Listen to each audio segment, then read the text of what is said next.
I'm Billy S, welcome back to the channel. Today we're dodging poison statues and struggling through snowstorms, as I rank the areas of Dark Souls 2.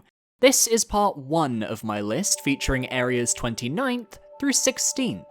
Check back next week, or click the card in the top right corner if you're watching late, for my top 15 areas in Dark Souls 2. There's more to Drangleic than meets the eye.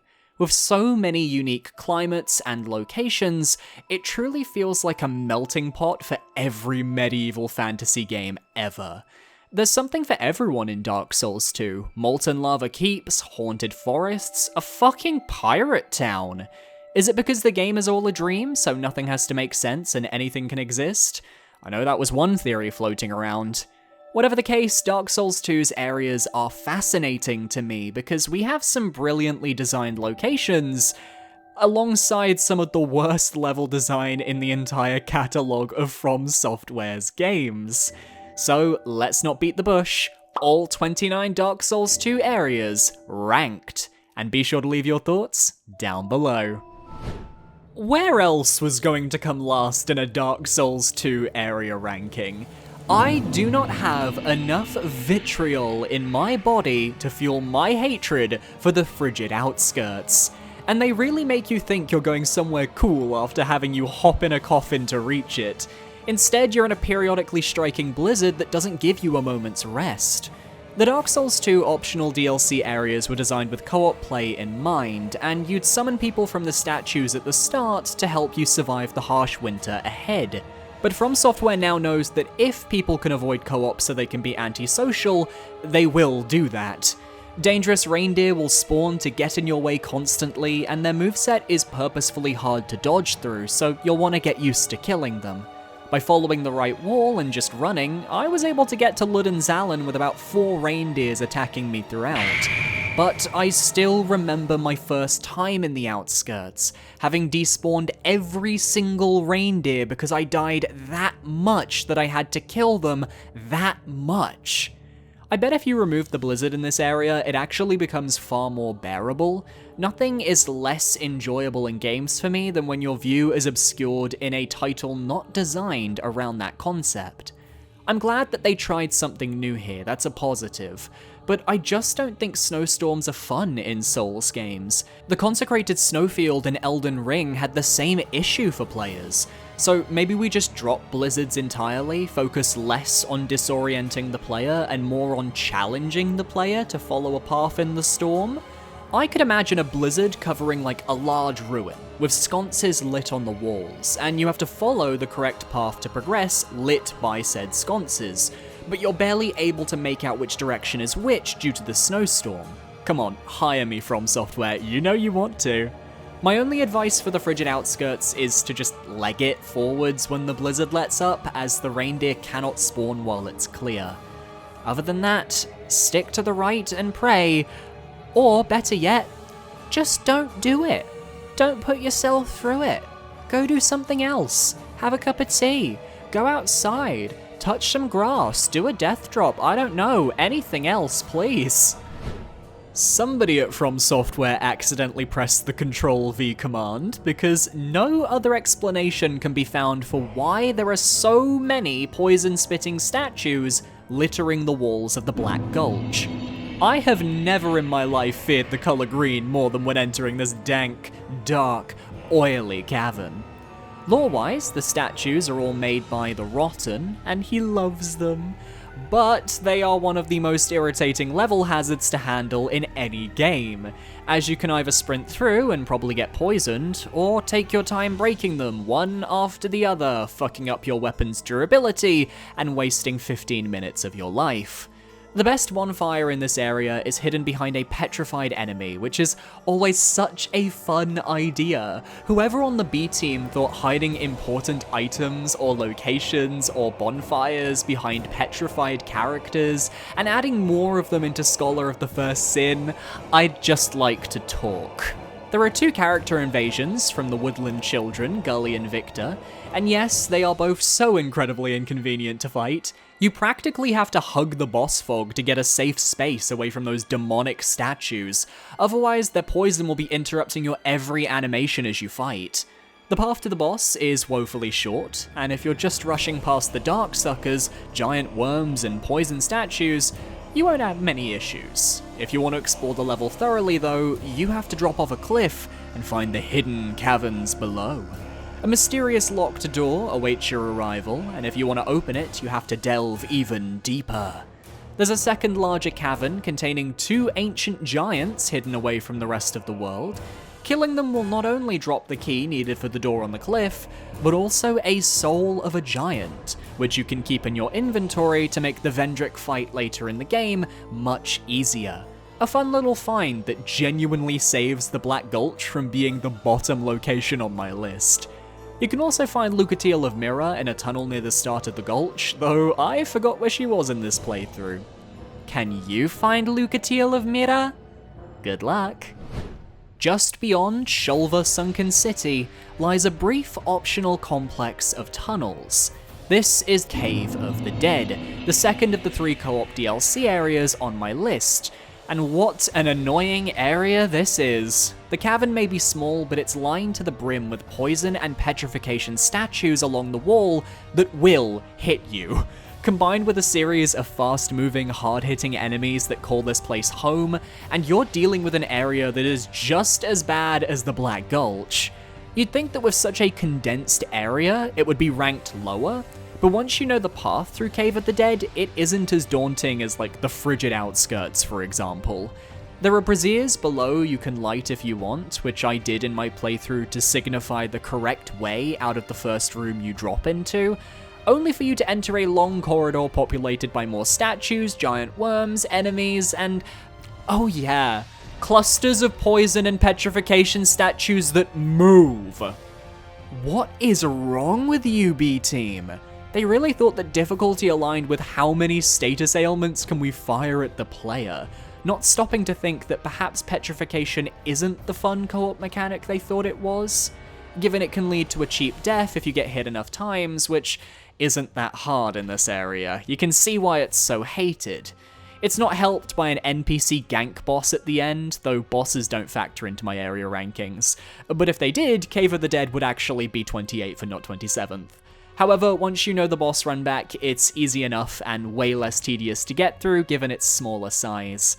I just can't believe we had to pay for this back in the day. Before we continue, please just lend me your ears for 20 seconds or so. I'm trying to reach 10,000 subscribers on my channel before the end of 2023. Over 80% of my viewers are not subscribed, so let's rectify that. Harry that subscribe button for more gaming countdown goodness. I've got many playlists filled with the good content. Back to the video. And rounding out our trio of awful optional DLC co-op areas, we have the Iron Passage found within the depths of Broom Tower.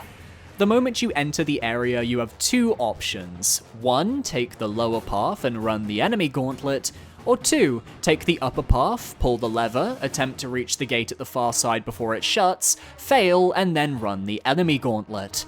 It's such incredibly close timing that I have yet to master, and releases so many irritating enemies in your vicinity, so just take the lower path if you have any sense of self-preservation. Iron Passage honestly would be fine as a boss run-back area if it wasn't for the enemies that can cause slow movement.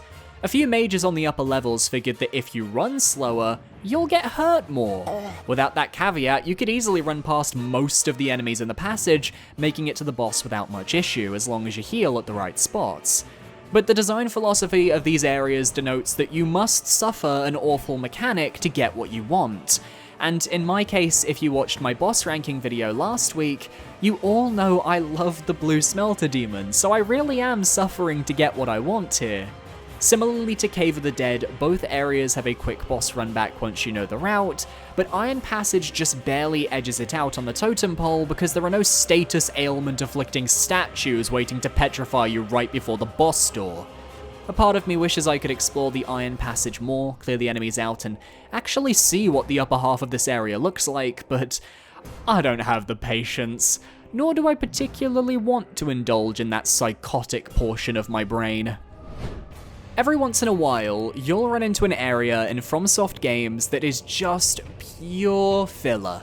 And for me, that comes in the form of the Doors of Pharos. A transitional area between the Shaded Woods and Brightstone Cove Seldora, it felt like the developers just wanted to chuck an area filled with Pharos lockstones, and that was it. There's nothing of note to find here aside from an awful optional boss tied to a covenant that you can unlock somewhere else on the map. There are these cool mammoth-looking enemies that I wish made more appearances in-game. Their design feels very Lord of the Rings, very Middle-earth. Normally, you'd get invaded entering the optional portion of this level, but on my playthrough, I encountered a mechanic I never knew about. Apparently, if you join the Rat Covenant before coming to the Doors of Pharos, none of the enemies will attack you. It took me by complete surprise. I thought my game had glitched, but I'm honestly not complaining. The invader who normally invades you in the big pool area has a very annoying crossbow that I was happy to skip, and I'm glad I didn't have to kill any of the Gavlan lookalikes because they just seem like jolly fellows.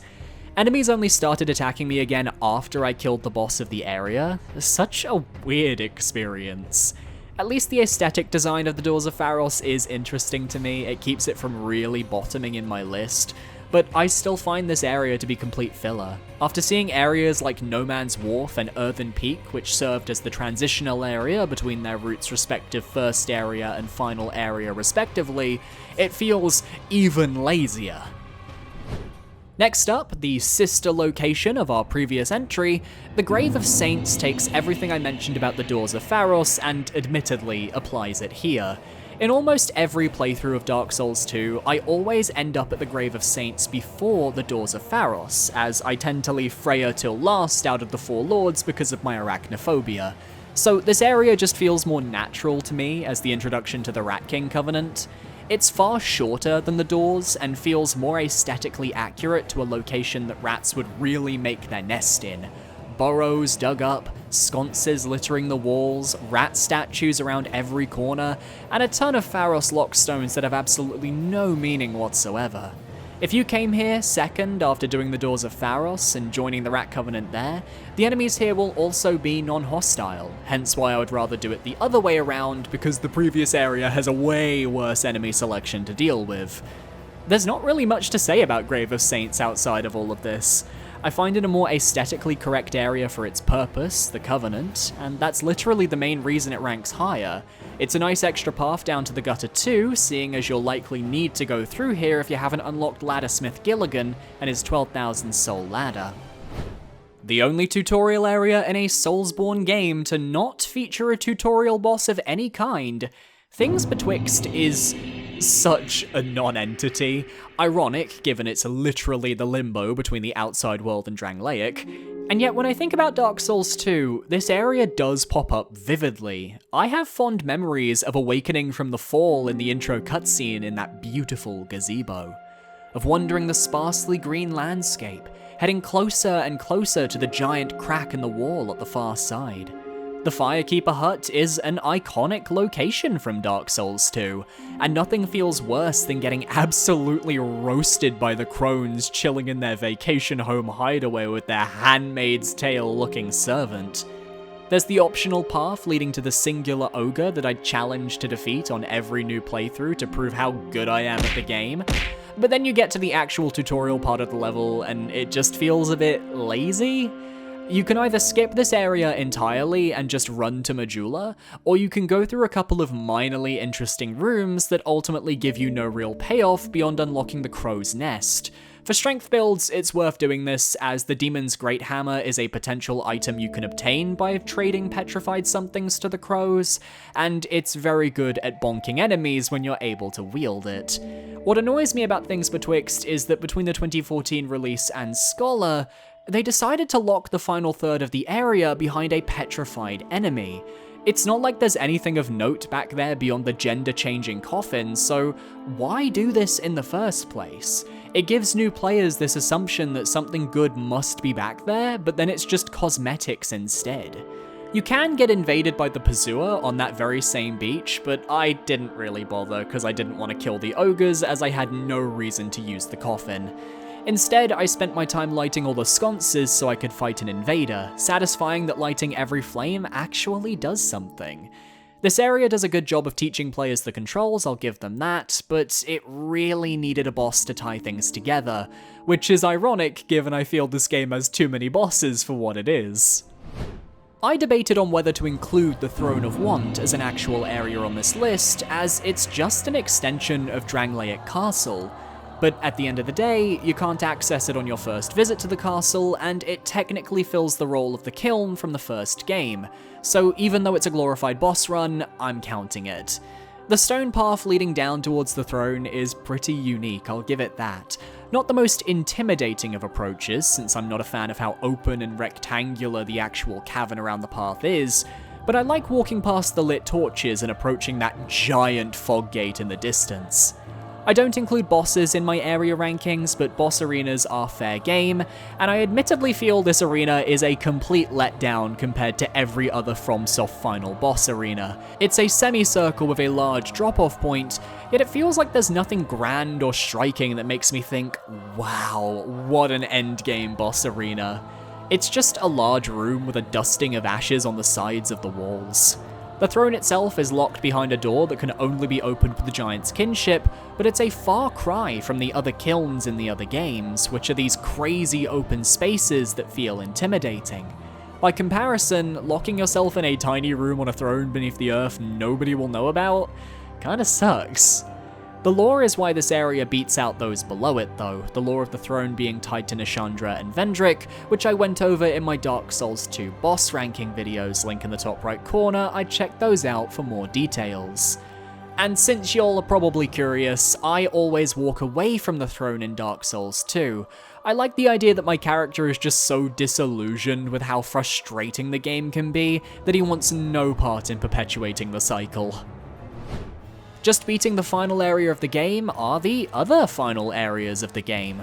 The Giant Memories, which I'll be referring to as a collective, are a trio of endgame areas you can discover after collecting the Ashen Mist Heart in the Dragon Shrine. If you head back to the giant trees in the Forest of Fallen Giants, you can then access 3 different memories. Here, you can obtain 3 Souls of a Giant, which will make your battle against Vendrick easier, but more importantly, you can collect the Giant's kinship from the Giant Lord needed to access the Throne of Want.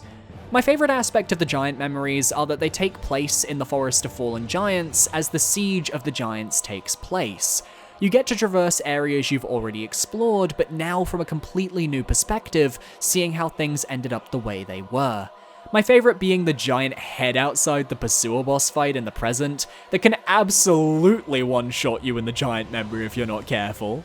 I do think the giants themselves are a little overtuned damage-wise, such as this pair in the memory who wrecked me multiple times. But as someone who tends to just rush through these areas to get the giant souls and get out, it's not the worst thing in the world. There are items to find, a few secret rooms to discover, and you can even inherit Benhart of Jugo's equipment if you followed his questline, which gets you Dark Souls 2's incarnation of the Moonlight Greatsword.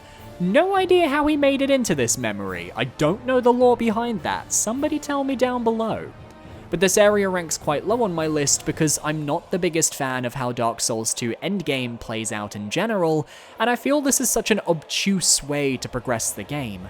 I don't know how I'd have figured out to go back to the Forest of Fallen Giants, and was lucky my best friend let me know how to progress. Hi Nathan, shout out to Nathan, best friend, fuck you for calling me out for saying strength supremacy a few videos ago, mwah. It's also worth noting there is a secret 4th memory you can access with the Ashen Mist Heart. If you go to the Duke's Dear Freya boss room and interact with the dragon there, you get access to the Dragon Memory, but it only leads to the Ancient Dragon Soul. Though of the memory areas, it has the largest connection to Dark Souls 1, as you're seemingly appearing either at the end of the Age of Dragons, as you can see withering arch trees in the distance, or this is the dragon from Ash Lake in Dark Souls 1 after it finally passed on. Either way, it's a really cool lore moment. And now for the last of the smaller, inconsequential areas, the Dark Chasm of Old rounds out our bottom 10 areas of Dark Souls 2.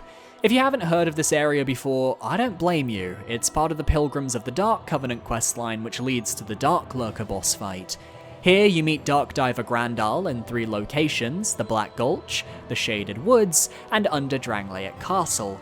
Once met in each place, he'll allow you to join his covenant and traverse the dark chasm of old. The first time is free, but future excursions will cost you a human effigy. Experienced players can roll with the toll, but new players, please be sure to save a few up if you're pursuing this quest line. The Dark Chasm of Old has 3 different layouts depending on where you enter, and the goal is to light a brazier with a torch, kill all the enemies, and then escape via a drop into the abyss at the end of each of the 3 chasms. Basically, if you don't have flame butterflies to light a torch, you're screwed. The enemies in those locations are almost always NPC builds. You've got a Havel, a Rapier Wielder, a Xanthus Crown Pyromancer, etc, etc. They can be a little annoying to fight, and when also dealing with a few ranged enemies, including forest spirits that can use ranged magic, and archers and rogues, yeah, it's not the most fun. Once you complete all 3 areas, you gain access to Dark Lurker, but if you fail to beat him, you have to go through one of the 3 chasms all over again. My recommendation is the Dranglaic Castle chasm, as it only has 4 enemies, though one of them is Havel, so be prepared for that. I do like the lore of the chasm. If it wasn't obvious, it's the Abyss from Dark Souls. Like the main story of the game, revolving around shards of Manus trying to regain their power through strong souls, the Dark Chasm of Old is an ever-expanding darkness that is also trying to reclaim its lost power by absorbing the world around it. As it turns out, killing Manus, Daddy of the Abyss in Dark Souls, really had an effect on the world of Dark Souls 2 in ways we just couldn't have predicted. Finally, we are out of the small areas, and now we can discuss all the big ones. Starting with everybody's least favourite, Shrine of Amana. Coming after the fantastic Dranglaic Castle, I don't think anybody was expecting a serene swamp filled with bioluminescent plants, singing maidens, and waterlogged ruins. Nor were we expecting some of the most tedious enemy placement in the entire franchise, but FromSoft really does love to surprise us, you silly scamps. This isn't a poison swamp, but I'm treating it like an honorary poison swamp. The main drawback to Shrine of Amana are the enemy types, specifically the Amana priestesses who like to fire magic at you from long distances with the tracking of the gods. The Archdrake Pilgrim Knights are easy enough to handle. Close melee enemies at this point in the game should be getting melted by you if you handled your stats for your chosen build correctly. And even the Amana aberrations hidden within the water are bearable on their own, being these corpse-like creatures that light up under the surface.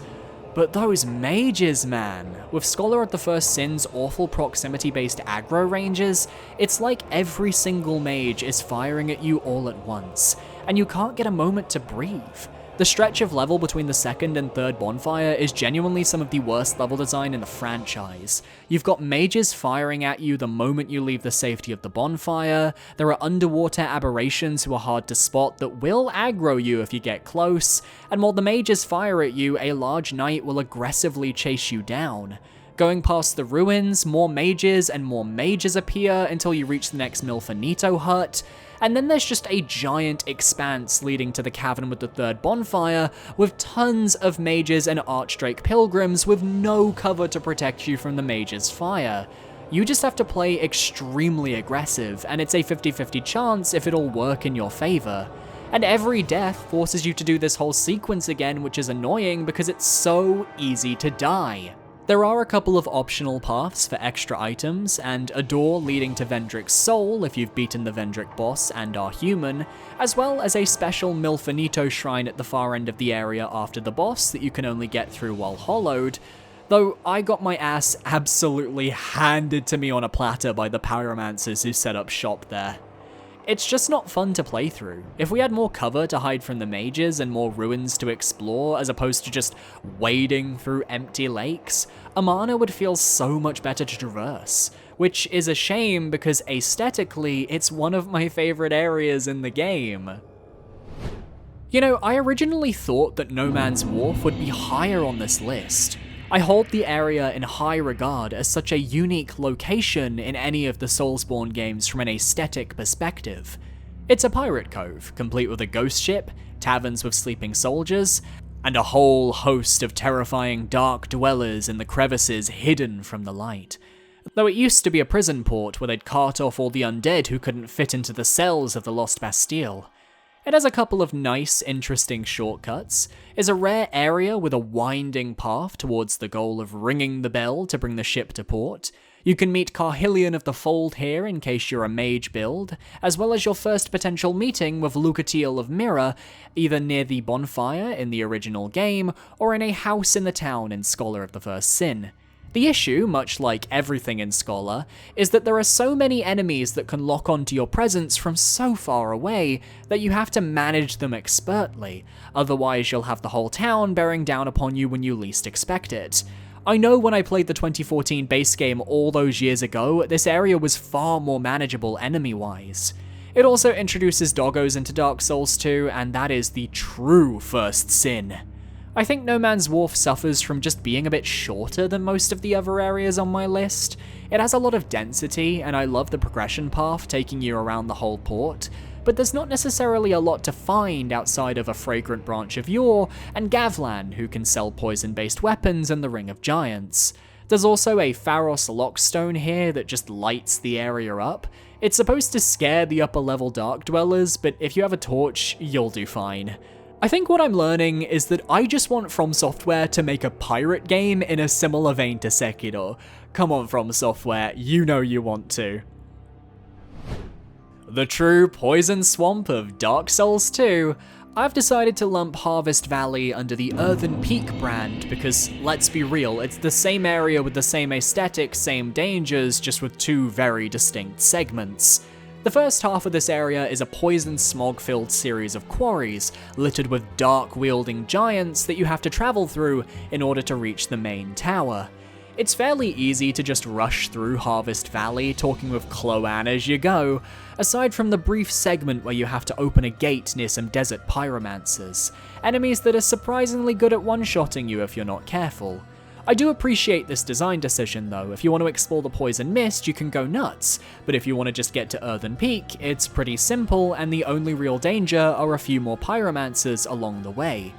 Now, if you want to explore the Poison Mist, you can do what I'm doing and just flail about aimlessly trying to find your way out by following the walls because I'm smart, or you can be intelligent, light a torch, and you'll actually be able to see what you're doing. I didn't know until after my playthrough that that was even possible. I'm so jealous.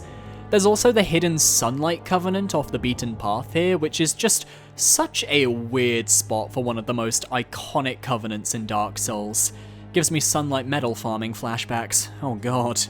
The second half of the level, Earthen Peak, is way more fun, but also more frustrating if that makes sense, because the enemies here are a lot tougher to deal with, specifically the headless mannequins which can gang up and poison you very, very quickly. This specific pair in this room made my life a living hell, and I died to them more than I care to admit. Though I did get lucky and managed to slip through this door past the main area bonfire that usually gets shut by an enemy. Normally you'd have to work your way around Earthen Peak until you get to the other side. I didn't have to do that, which gave me a lot more freedom in how I went about tackling the rest of the level. It plays really well with verticality in a way I enjoyed. There's a lot of mechanics and traps to deal with, pyromancers on the upper floors, an actual mimic, and more. You can find Pate here, and you'll need to unlock the door in his room from the other side to get him to move on his questline, sneaky bugger, as well as laddersmith Gilligan, who you can recruit back to Majula to help you enter the pit. And of course, Earthen Peak has the infamous burnable metal windmill. Need I say more? Mitha really let her house go. It's very reminiscent of what Saruman did to Isengard in Lord of the Rings, taking a beautiful landscape and absolutely decimating the environment for selfish needs.